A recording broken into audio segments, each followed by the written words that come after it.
She just wanted time, not expensive gifts, but he wanted to cheat.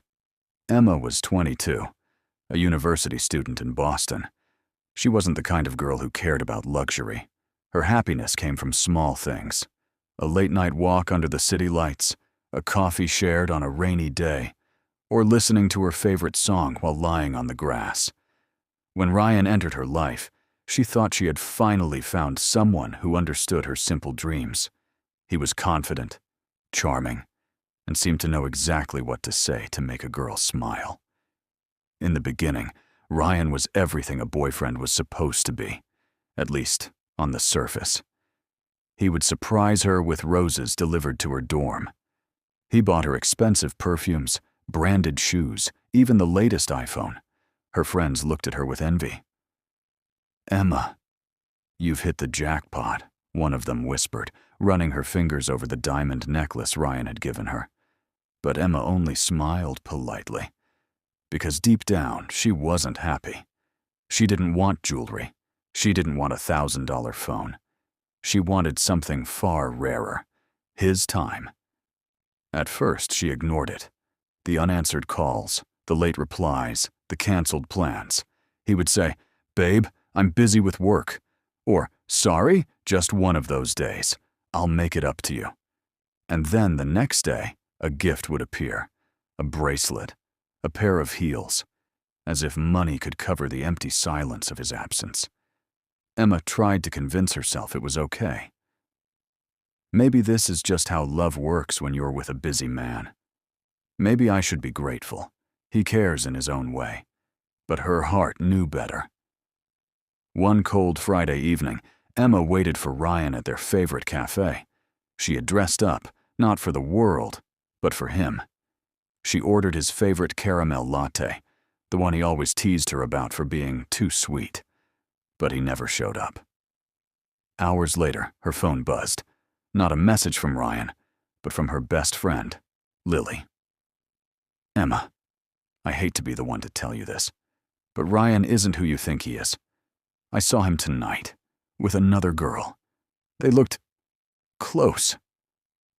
"I'm sorry," Emma's hands shook as she read the words. Her first instinct was denial, not Ryan. He wouldn't. He loves me. He promised. But that night, she couldn't sleep. Her mind kept circling back to every unanswered call, every excuse, every gift that arrived in place of time. And slowly, the pieces began to fit. A week later, she found out for herself. Walking through the mall, she froze at what she saw. Ryan, hand in hand with another girl. Not just casual holding, but the kind of intimacy that once belonged to Emma. He was laughing, leaning in close, his eyes shining in a way Emma hadn't seen in months.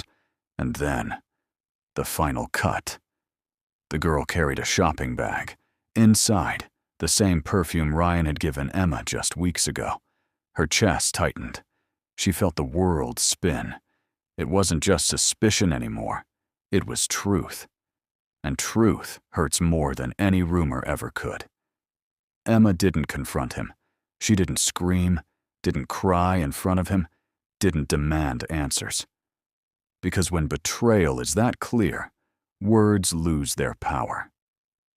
That night, she went home, took every gift he had ever given her, the jewelry, the shoes, the perfume, and placed them all into a box.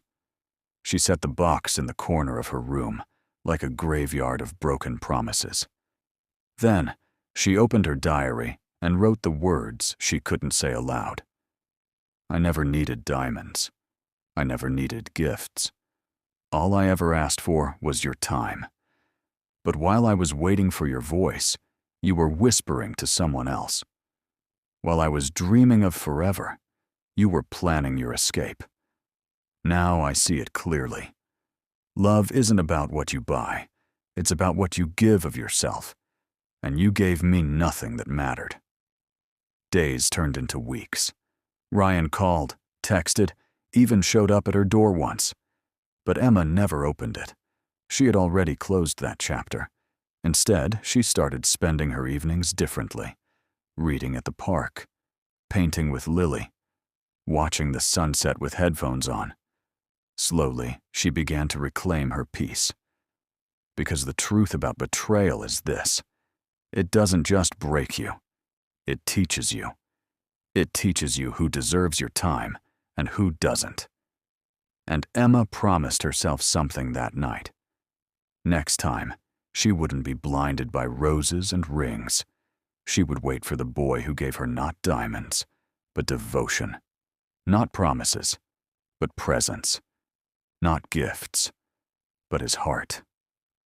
She just wanted time, not expensive gifts, but he chose betrayal instead of love. And in losing him, she found herself